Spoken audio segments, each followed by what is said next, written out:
We can do the Pledge of Allegiance, and Commissioner Friend, lead us. Pledge allegiance to the flag of the United States of America. The road to the top of the Grid Modified racing world is rough. For third night's Corey Trips and Ryan Cup. To the republic for which it stands, one nation, under God, indivisible, with liberty and justice for all. Thank you. If we can have a roll, please. Chair Friend. Present. Excuse me. Member Friend. Chair Briggs. He's present too. I'm present. Thank you. Member Drobish. Present. Member Lowry and Member Russell are noted as absent. Thank you. All right. Item 3 is the consent calendar. All matters listed under the consent calendar are considered routine and will be enacted by general consent unless any commissioner requests a roll call vote or unless any member of the commission or staff wishes to remove an item for discussion. The reading of the full text of all resolutions will be waived unless a commission member requests otherwise. Do I have a motion related to the adoption of the consent calendar? Thank you. I move that we hold the minutes of the October 15th meeting. I was a recusal on one item, and I believe you were absent, which would not give us I was. for approval. And also then adopt the agenda as amended. Can I do that with the same motion? Are you requesting to table item 3.2? Yeah, I would correct. I would think your motion should continue it to the next regularly scheduled meeting. Yes. And I'll second your motion. All in favor? Aye. Aye. Okay. With that, the agenda is adopted. Item 4, we've already removed from the consent calendar the minutes for next meeting. Item 5 is items of interest to the public. This portion of the meeting is reserved for persons wishing to address the commission on any matter not on the agenda this evening that is within the subject matter jurisdiction of the Planning Commission. State law prohibits the commission from acting on items not listed on the agenda except by special action of the Planning Commission under specified circumstances. The chair reserves the right to limit the speaker's time to 3 minutes. The chair will recognize the speaker and ask that they state their name for the record. Personal attacks on individuals or comments which are slanderous or which may invade an individual's personal privacy will not be tolerated. Do we have any items of interest to the public? Seeing none, we will move forward to item 6, communications. I note that we have under communications chapters 1, 2, and 3 of the City of Placerville Development Guide, distribution of draft staff updates to those chapters of the development guide. The commission is going to have a workshop on this and discuss those updates on November 19th, 2013 during our regular meeting, and we definitely want feedback from the public on that one, so mark your calendars. Do we have any other communications from staff? Yes, Chair Briggs, I did circulate prior to the meeting a letter received yesterday from Hunter Energy Solutions, and this concerns item 7 on tonight's agenda. Okay, thank you very much. It looks like this. Thank you. Now we'll move to item 7, which is the public hearing. The first and only item is 1095 Marshall Way, Site Plan Review, 2008-04, major change. And I believe Mr. Painter has a staff report. I do. I'll keep this brief. The request before you this evening is a modification or a major change to a site plan review that was approved by this body back in 2008, and that's 2008-04, site plan review. That particular request involved what is now the completed south wing of the hospital site and parking, associated landscaping, etc. The area inclusive of tonight's request involves a portion of the overall area that was to be consolidated with a parcel map. The status of that parcel map has not yet been final. It has been received for city staff to review. That will become relevant as I discuss the project a little further. But the status of the overall entitlements, we're working on with the applicant to the last few punch list items to complete the site plan review 2008-04 when we received this request for to install carport structures on a portion of the Marshall Hospital location. The specific location would be the parking area which is north of the building 1095 Marshall Way. what is commonly known as the MCPC building, the primary care building on the campus there. The structures would be built, as I said, over the parking lot. There is no expected loss of parking stalls with the placement of these structures on site. The request would modify that site plan that I mentioned earlier. The structures, again, would modify the landscape plan that was approved by this body, again, back in 2008. The applicant is in the audience this evening and can answer further questions about the specifics of the request, but the plans, elevations, and what have you are behind you, again, showing the location of where these structures are to be placed. Staff's review of the request found that the architectural style is very similar to the contemporary modern architecture that the hospital uses throughout the campus. There are facilities with similar angles and what have you, and height and structure and mass, which are quite comparable to the carport structure. Now, what I didn't mention is the carport structure. On top of it will be mounted solar panels. One of the issues and areas of analysis from staff's perspective is this site is also located within what's called the airport overlay zone. And as this body knows, an airport overlay zone and its relationship to the Placerville airport, there are certain requirements that staff must review, and in this case the Planning Commission must consider before they render a decision on a project involving an activity within that airport overlay zone. The specific issue that staff was evaluating was the potential for glare. Glare with solar panels. In past iterations of panels, I know they're getting less reflective over time, and the applicant has provided quite an extensive background and letters, examples of installations in similar airport environments where the glare potential is reduced to a very, very small amount. I did route this to the Airport Land Use Commission staff. They did evaluate the request. They recommended a condition of approval be placed on this application. That condition is listed and mentioned in your staff report packet. What it will basically require is that the applicant needs to substantiate for the installation of these proposed panels, as well as any future swap outs or replacement of panels over time, that they retain a non-glare or very minimized glare potential to minimize the overflight activity for those aircraft that are approaching or leaving the airport. In terms of our evaluation of other city code requirements in terms of setbacks, design criteria, and what have you, I mentioned that the request is very similar to the architectural, in the architecture of the hospital proper. The other issue related to this site is, again, the 4 parcels that make up the parking lot area. The structures, if requested today without the consolidation or merger of those parcels into one, the structures would violate the setback requirement under the BP zone. Staff has conditioned this project to ensure that that consolidation is done prior to the issuance of a permit. For this permit, should the Planning Commission grant the request tonight.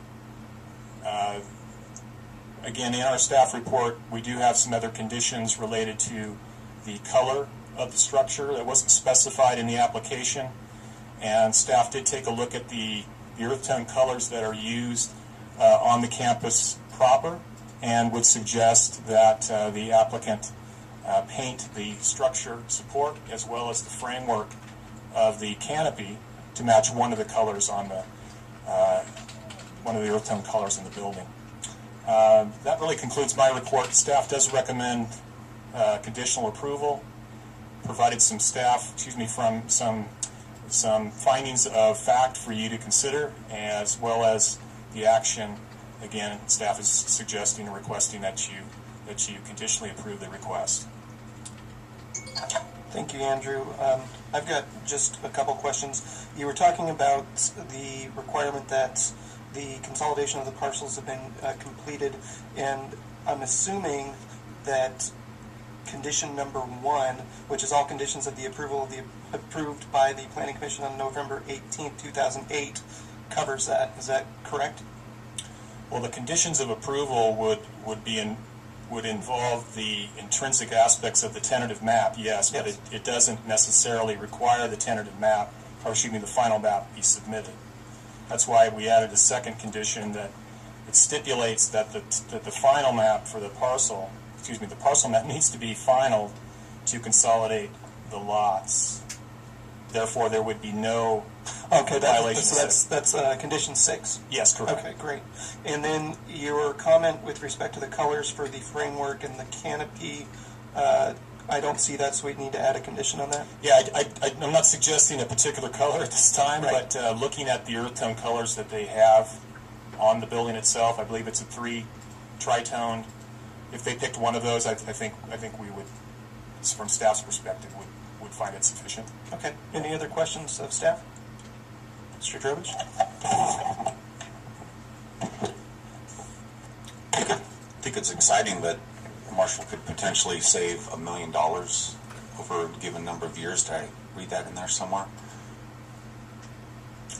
With the photocells, that would be great for them to do. Just visiting the site, noticed approximately 9 smaller trees and 10 of 20 parking lot lights might be affected by the given location shown on these. So I'm just wondering if the trees can be replaced and relocated on a 1-to-1 ratio somewhere on the campus. Is the landscape agreement require replacement of trees, or is that not part of that? No, the requirement for landscaping is to provide shade.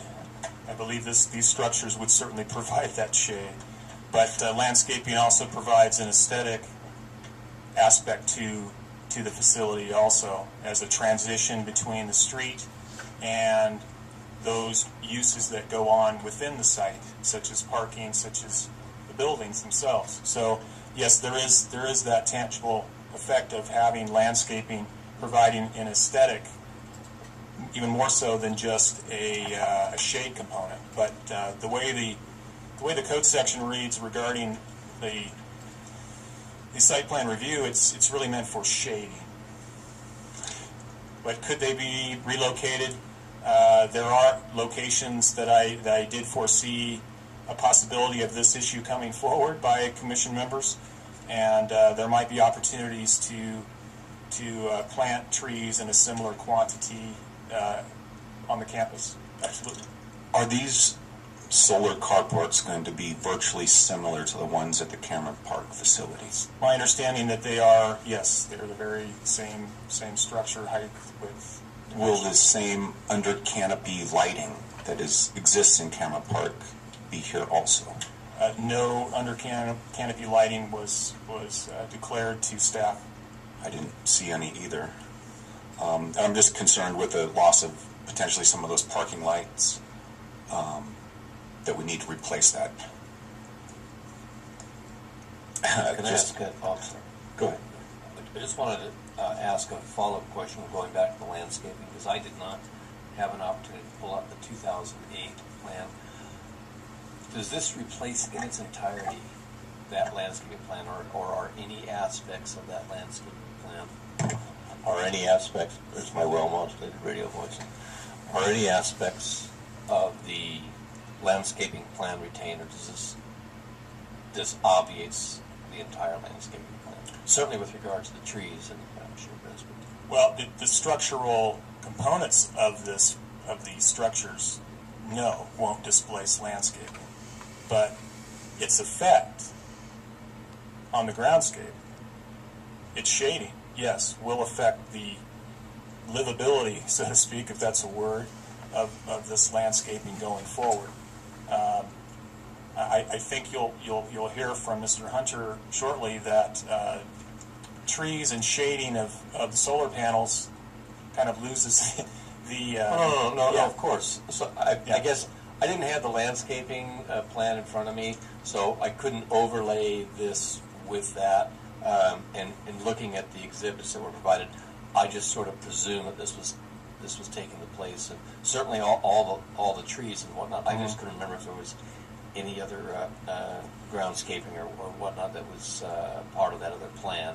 And I didn't see a specific description in the condition of approval or the conditions that talked about preservation of any aspect. So I was left to conclude that it replaced everything. On page 6, there's a satellite photo of the site where I've circled potential trees removed by this canopy. From this picture, you can see that there is groundscape or ground cover plants that are below the canopy of the trees. Yes, potentially some of those, if not all of those, would be affected by the shade structure. Okay, that's fine. Thanks. Thanks, Mike. This may be a question better posed to the applicant, but Andrew, do you know what the primary use of the MCPC building is? Is this mostly staff, or is this where they have patients? I know from personal experience that my physician several years ago used to be in that building. Okay. So they do see people daily. Yeah. Okay. It's primary care. I had one more question, and per the previous approved conditions, reading the list from, I believe, 2008, that, like condition 17, 19, all utilities will be undergrounded, so those conditions will still exist where wires, what have you, will not be strung from canopy to canopy back to a building. That would still apply, yes. Okay, thank you. Any other questions for staff? Okay, at this point, we'll open the public hearing, and I'd like the applicant to come on up to the microphone and tell us anything else you think we need to know about your project.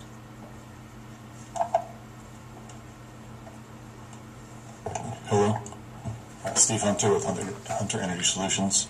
To answer one of the first questions, there will be under canopy lighting for this project. Okay. It's roughly 278 kilowatts DC of solar power for the hospital. It'll offset approximately 80% of the building's use of electricity. We will be all underground conduit and wiring for the structures. Any other questions you may have technology-wise? Any questions for the applicant?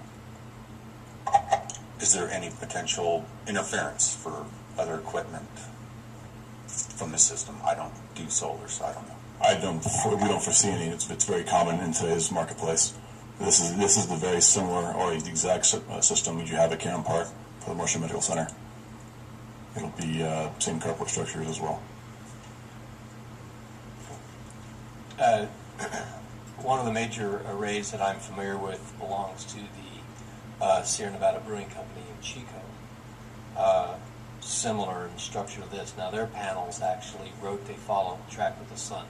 These are fixed. Correct. They don't track. These are fixed, yes. Yeah. You said that it'll cover about 80% of the energy.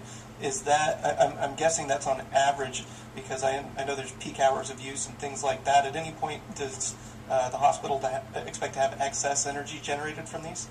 We studied the bills for the last year. In the last year, they used 529,000 kilowatt hours of energy for the year.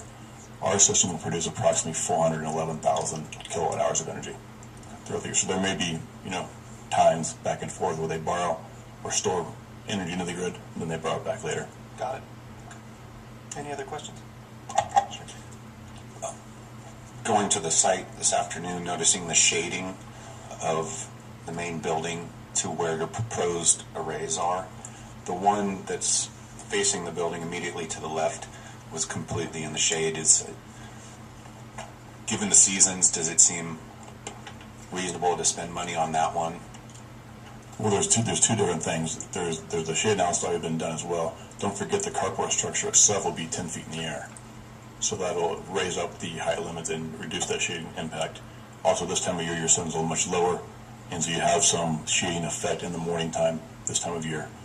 But with these are really good beneficials in the summertime when the energy costs are higher, more energy is being consumed, they have full sun exposure. Okay. Any other questions for the applicant? Thank you. Anyone else from the public wish to address this item?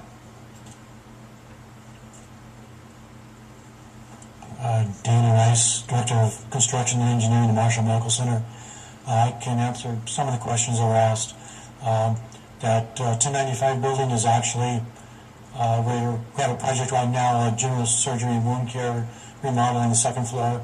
That's going to be completed in February, and at that time, that building will be completely business occupancy, but it's a patient primary care clinic. Second floor will be wound care, general surgery with hyperbaric chambers. Also, OB is up on the second floor, and the first floor is family practice. Also, yes, we will see savings over the life of the array of around $1 million, which is one of the driving factors, of course.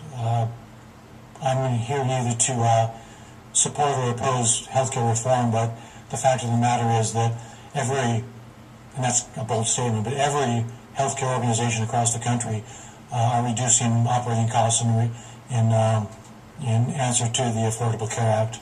So that's a big component of the project for us. And I can answer any other questions you might have. Thank you. Any other questions? Mr. Kirby? The only question I have, is there an equal manufacturer of the solar panels of American source instead of the Canadian?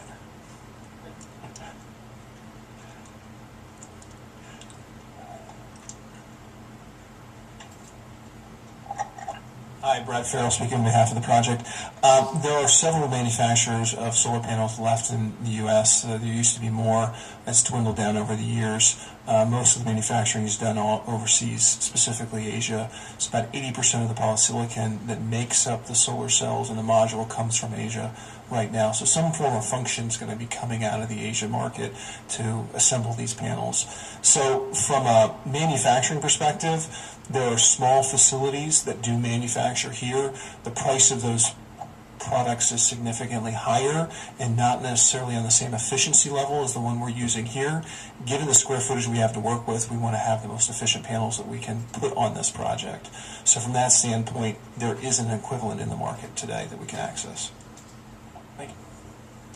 I have one question. So you've heard some discussion about the loss of trees and the possibility of replacing those trees. I don't imagine that any of you folks are in a position to speak for Marshall on that. Oh, this is good. Somebody's getting it.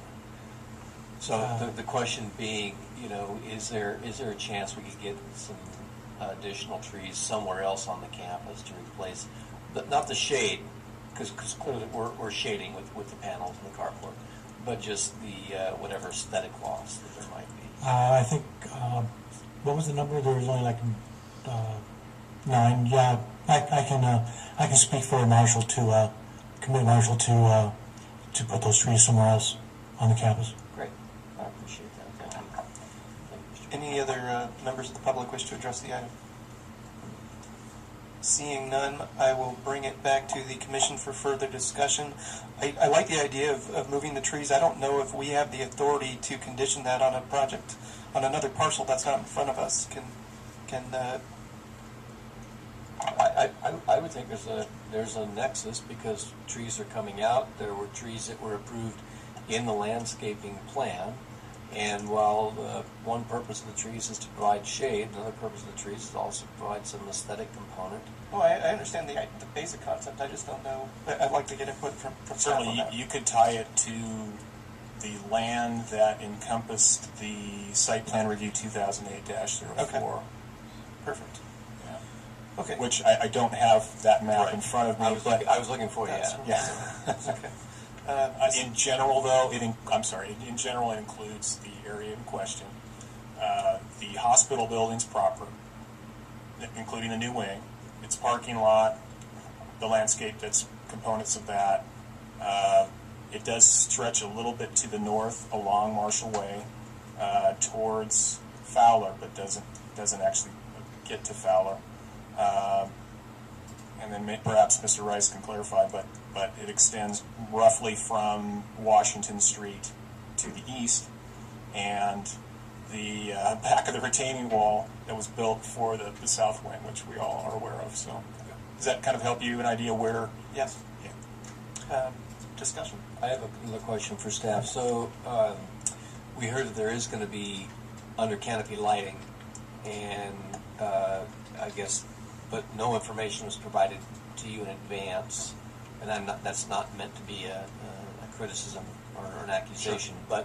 but is that something that staff can deal with administratively, or a photometric plan got to come back to us, or how do we deal with that? Fair question. To perhaps answer it flippantly, and I'll paraphrase, but to answer it kind of flippantly, the structures themselves are going to provide the shielding. Okay. So they will be fully shielded. But yes, we're confident that when it comes for a building permit for the structures themselves, when they do submit the cut sheets and what have you for the light fixtures themselves, yes, we can compare that with the requirements under our zoning code regarding exterior lighting and to make sure it meets those standards. There's no need for a condition then. Yeah, I think that's what it's saying. I don't think you're going to see them unless you're parked underneath the facility. Yeah. Right. Yeah. So it's not as if it's a decorative thing. Any further discussion from commissioners on the item? I like the idea of replacing the trees. I don't know how we can craft that in terms of a condition that is specific enough but also leaves enough flexibility for the applicant. So I'd be willing to listen to suggestions on that. Could it be simply that any trees removed to facilitate the new solar carports are to be replaced on a 1-to-1 ratio somewhere on the platform? Well, it would have to fall within the parameters of their previously approved landscape plan. Okay. I would think it would be most appropriate to use the same trees, but depending on how that interacts aesthetically with what they have wherever else they put it, they might want to change species. Yeah, I'd be willing to leave the discretion up to the applicant. Okay. So, any further discussion? Do I have a motion? I'll move that we adopt the findings, the CEQA findings, that it is categorically exempt under given sections. Other findings, B1, B2, B3, conditions of approval 1 through 8, with the addition of condition number 9. Any trees removed to facilitate the new solar carports shall be replaced on a 1-to-1 ratio to anywhere upon the Placerville Marshall campus. I will second your motion with 2 amendments that I propose. As to your condition 9, I would add anywhere on the Marshall Medical campus at the applicant's choice pursuant to approval by staff. And I would add a condition requiring that the support and framework and canopy of the new solar arrays be painted to match the existing earth tone colors on the adjacent building. I will accept those amendments. Okay. So we have a motion and a second. Any further discussion? Well moved and amended. Any further discussion? Let's call the question, please. Member Drobish? Aye. Chair Briggs? Aye. Member Friend? Yes. Great. It's a good project. It is a good project. So that's approved. It can be,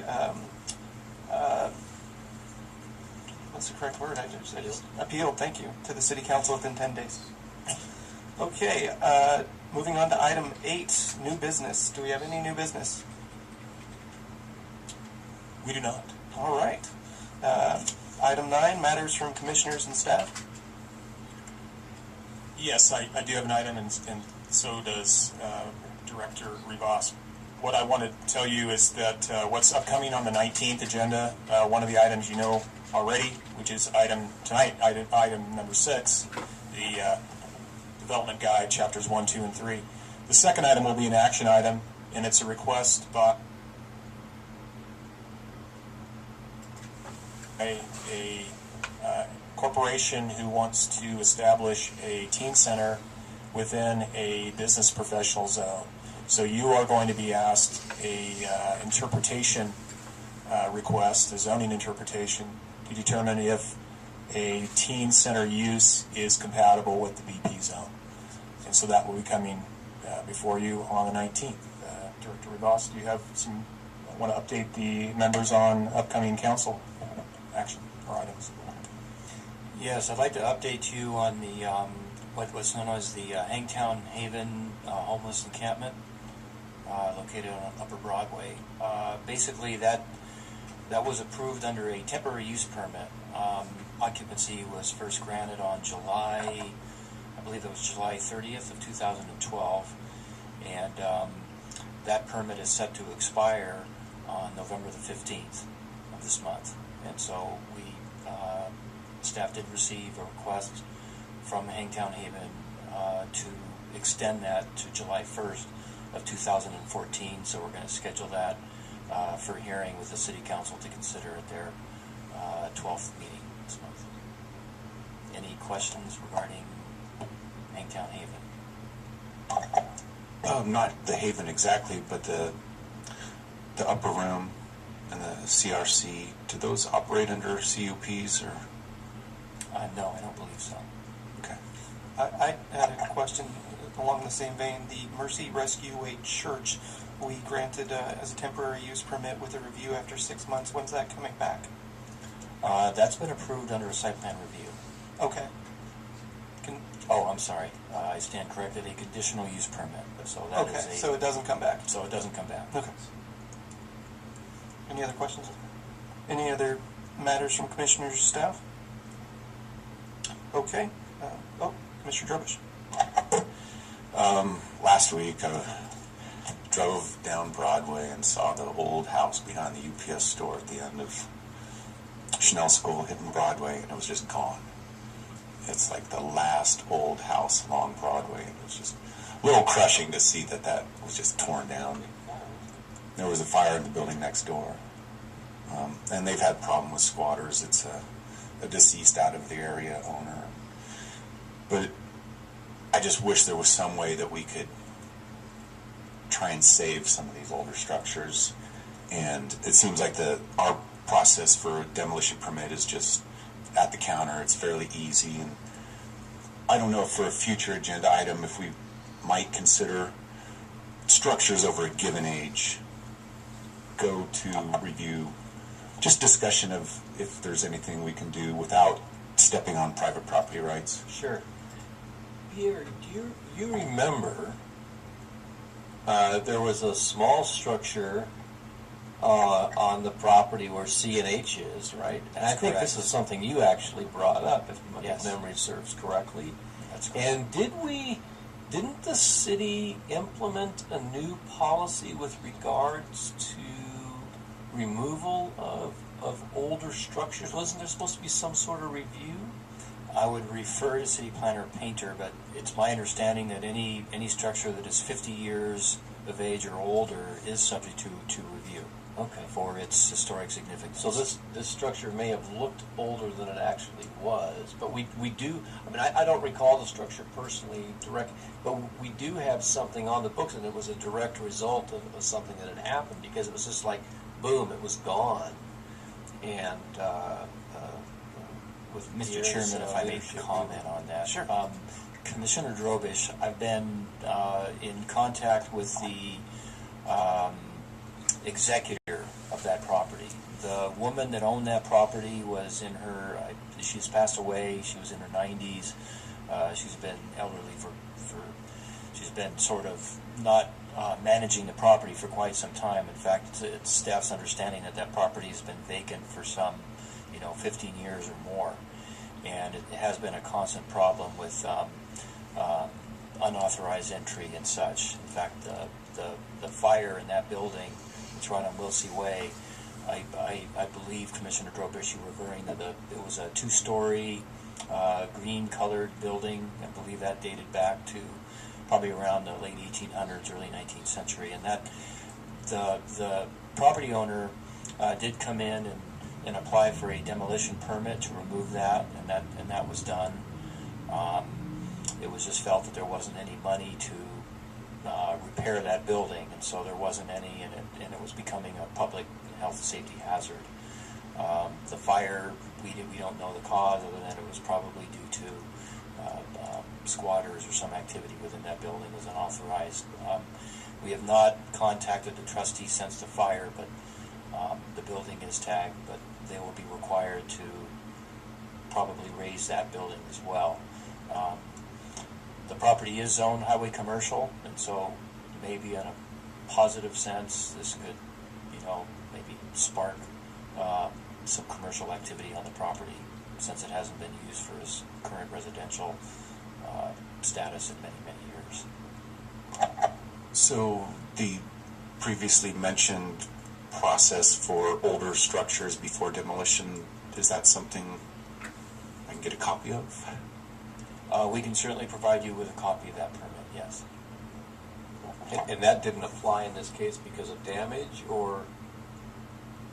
I don't know what process was probably before my tenure. I wasn't involved in the issuance of that permit, but we can certainly pull the record and provide all of you with a Not copy. meaning to put you on the spot, of course. No, yes. Well, if there already exists a process for review for structures over a given age, then that was what I was hoping to maybe ask for a future agenda item. But if it already exists, then maybe we should just put it on the top of the counter. And I would defer to Andrew if maybe he has a better sense on how we go about reviewing those structures that are 50 years old or older. I can take a crack at that, but to perhaps clarify, the